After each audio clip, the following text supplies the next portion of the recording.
and you have these experiences, and people are like, oh yeah, I had the same experience. I had the same type of girl. She was crazy, and I had to let her go.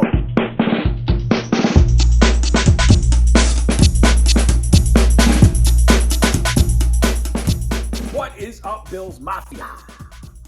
We have 350 days until the Buffalo Bills win Super Bowl 57. And this channel is going to document every single day with a video until that magical moment happens. That's right. Hey, this video is brought to you by Diet Pepsi. Why? Because that's what I pulled out of their fridge before shooting this video. All right, let's get right to it. My thoughts today are this. For you youngins, you don't remember the Bills when they first started getting really good back in the mid-'80s.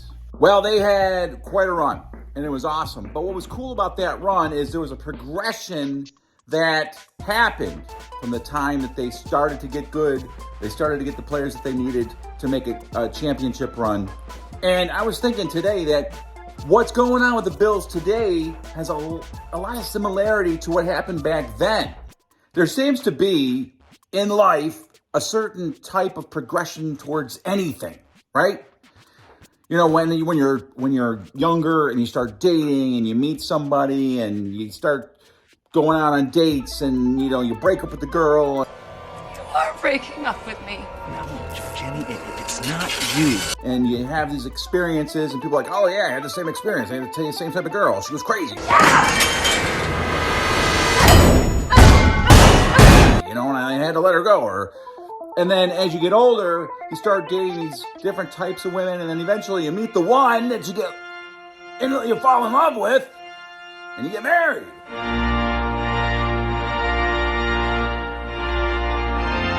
Where are you going with this, Steve? Trying to tell you that the Bills are in the midst of the same progression that I saw back in the late 80s and early 90s when the Bills finally started, making Super Bowls. And what has happened the last 2 years to the Bills, to me, is the exact same thing that happened to the Bills back in 1988 and 89 and 90. And that was the Bills made it to the AFC Championship game in 1988 against the Cincinnati Bengals. Got beat in that game 21-10. The Bills came out of that year into the next year like favorites to go to the Super Bowl. The consensus was the Bills were one of the top teams to do just that, to go to the Super Bowl and win it. Well, that next year, 1989, the Bills got to the AFC wildcard game and lost a heartbreaker to the Cleveland Browns. I mean, the Bills had the game won. They were down to the Browns, 4-yard line. If it had not been for a drop pass by Ronnie Harmon in the end zone, the Bills would have won that game. And with the offense they had and the defense they had, I think they could have gone all the way to the Super Bowl that year. Yes, you see where I'm going, right?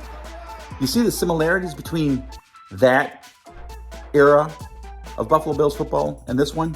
In 1990, they got to the Super Bowl. And quite honestly, they won the Super Bowl in 1990. Had it not been for wide right. The Buffalo Bills 2 seasons ago got to the AFC Championship game and fell to the Chiefs.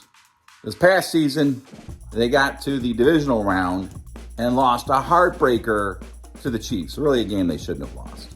Man, I am feeling it, bro. And broettes. I can tell that this Buffalo Bills team at this time, everything they've got in place, the coaching staff, the players, is much like that team of 88, 89, and 90, and actually even better than those teams. And I mean, that's what I want to tell you for this video today, is that in life, there's a certain progression to get to a point. We are going to enjoy watching this progression finally bear fruit. Bills Mafia, you with me? See you tomorrow.